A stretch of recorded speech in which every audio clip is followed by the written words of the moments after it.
ढिलाइ नै हालिदियो हो के ढाँट्नु होइन हालिदियो नि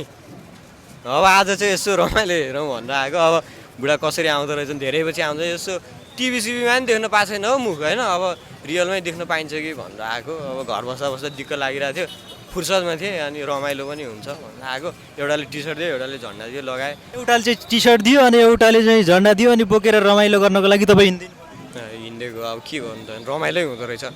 अलिअलि बोल्यो मान्छेहरूसँग इन्टरेक्सन गऱ्यो होइन रमाइलो गर्न त ठमेलतिर उता उता जाने हो नि यो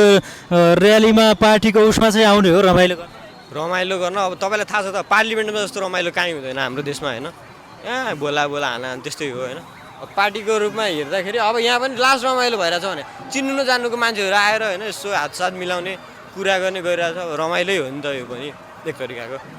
अनि टी सर्टमा पनि शेरबहादुर देउवाको फोटो छ र हातमा अनि नेपाली काङ्ग्रेसको झन्डा छ यो चाहिँ तपाईँले रहरले लाउनु भएन अरूले दियो लगाइदिनु पर्यो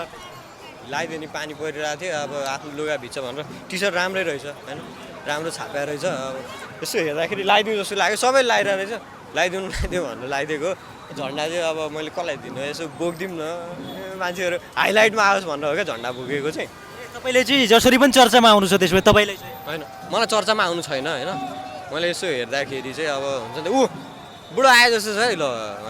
आए जस्तो छ होइन कि त्यत्तिकै कराएको हो कि त्यो पनि थाहा छैन यस्तै रमाइलो हेर्न आएको हो मैले तपाईँ अब नेपाली काङ्ग्रेसको अहिले यहाँ आउँदै हुनुहुन्छ तपाईँ चाहिँ रोज्नु पऱ्यो भने शेरबहादुर देउवालाई रोज्नुहुन्छ कि बालेन शाहलाई यहीबाट भन्नु यही र्यालीबाट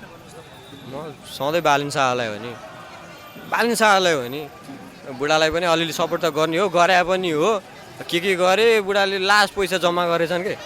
लुटपाट भयो कुटपाट भयो अब फर्केर शेरबहादुर देव तपाईँ जेनजी आन्दोलनमा हुनुहुन्थ्यो कि हुनुहुन्थेन शेरबहादुर देउवाको घरमा पैसा भेटियो भन्ने त्यो सत्य हो कि झुडो कि के हो सत्य हो नि यार त्यो हाम्रो साथीहरूले होइन त्यति पैसा ल्याएको रे क्या अब म त गएन म त बसिरहेको थिएँ घरमै लाइभ साइभ हेरिरहेको थिएँ होइन तर हुन्छ नि त पैसा चाहिँ रियल रहेछ बुढा धनी रहेछन् क्या भ्रष्टाचार गरेरै जम्मा गरेको होला हुनु चाहिँ किन गरे हो मलाई बुढालाई अब सम्झाउनु पर्ने हो सम्झाउनेले सम्झाइदिएन बुझ्नेले बुझ्दैन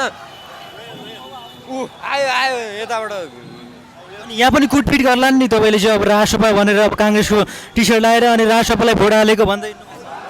यहाँ आएको मान्छेहरू मध्ये होइन 90% राजसभालाई नै भोट हालेको छ क्या यो त यसो हुन्छ नि त खै के हो यो भेटघाट जस्तो रमाइलो पार्टीको पनि रमाइलो हुँदो रहेछ भेटघाट यताउति गाना भजन होइन त्यसै हो यहाँ आएको मान्छेहरूले सबैले काङ्ग्रेसलाई सपोर्ट गर्दैन क्या मै गर्दिनँ मलाई थाहा छ नि भोटसोट भनेको अब घन्टीलाई नै हालिदियो यहाँ आएको मान्छे